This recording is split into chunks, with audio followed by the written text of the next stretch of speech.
Assalamualaikum warahmatullahi wabarakatuh. Saya Santi Nugraha.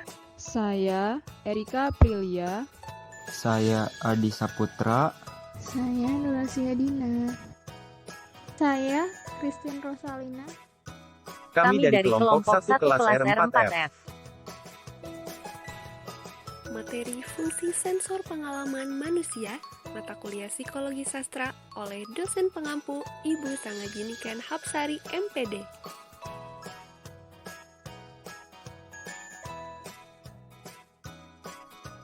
Di dalam fungsi sensor pengalaman manusia, terdapat alat sensori dan alat memori. Yang pertama adalah alat sensori, berfungsi sebagai alat yang berperan untuk menerima dan bereaksi terhadap rangsangan dari dalam maupun luar diri. Dan yang kedua adalah alat memori, berfungsi menerima rangsangan dari alat-alat indera dan membentuk bayangan rohaniah atau bayangan objek yang disajikan baik dari dalam maupun luar objek.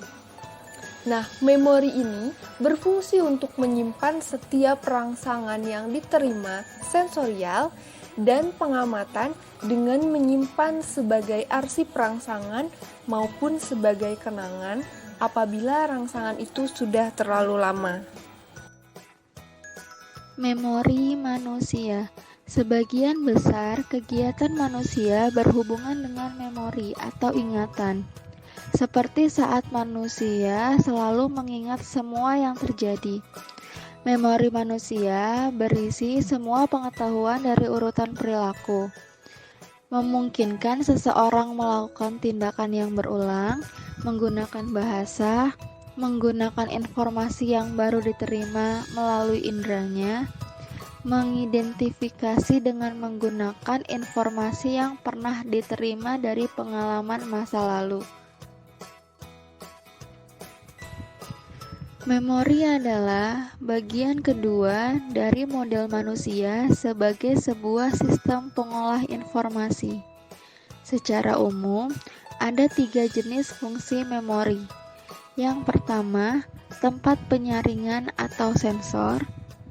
Yang kedua, tempat memproses ingatan yang disebut juga memori jangka pendek. Dan yang terakhir ada memori jangka panjang.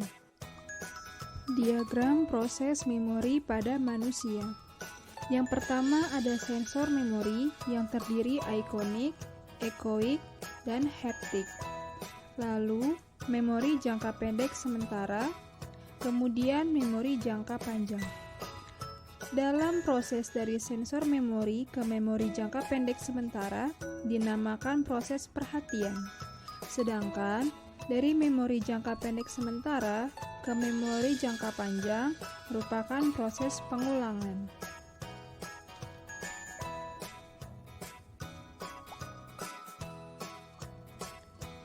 Lalu kita memasuki memori penyaring atau sensor memori. Sensor memori ini bekerja sebagai tempat penyimpanan sementara atau buffer untuk menerima rangsang dari indera. Terdiri dari 3 saluran penyaring. Yang pertama ada ikonik sebagai menerima rangsang penglihatan atau visual. Yang kedua ada ekoik menerima rangsang suara. Dan yang ketiga ada haptik menerima rangsang sentuhan. Yang berikutnya ada memori jangka pendek. Memori jangka pendek adalah memori kerja yang bertindak sebagai tempat penyimpanan data sementara. Digunakan untuk menyimpan informasi yang hanya dibutuhkan sesaat. Contohnya adalah mengingat nomor telepon.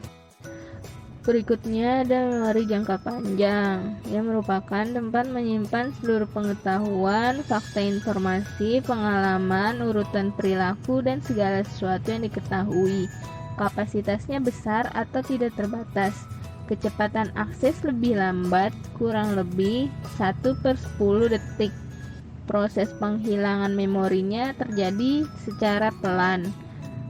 Ada 2 cara menggali ingatan kembali dalam memori jangka panjang ini. Yang pertama ada episodik, yaitu urutan ingatan tentang kejadian. Yang kedua ada semantik, yaitu memori yang tersusun berdasar fakta, konsep, dan keterampilan informasi semantik terbentuk dari episodik. Selanjutnya, model jaringan semantik. 1. Turunan. Simpul akan membawa sifat induknya. 2. Ada hubungan yang jelas antar bit informasi. 3. Membuat kesimpulan berdasarkan sifat turunan.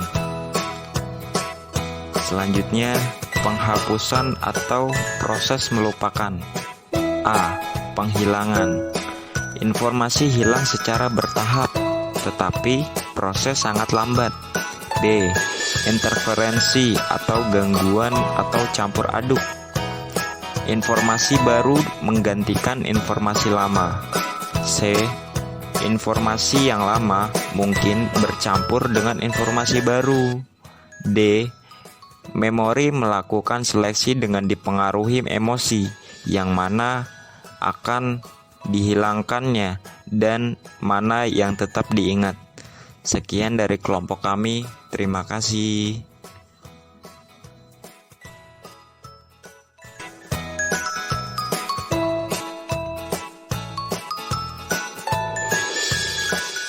Terima kasih. Assalamualaikum warahmatullahi wabarakatuh.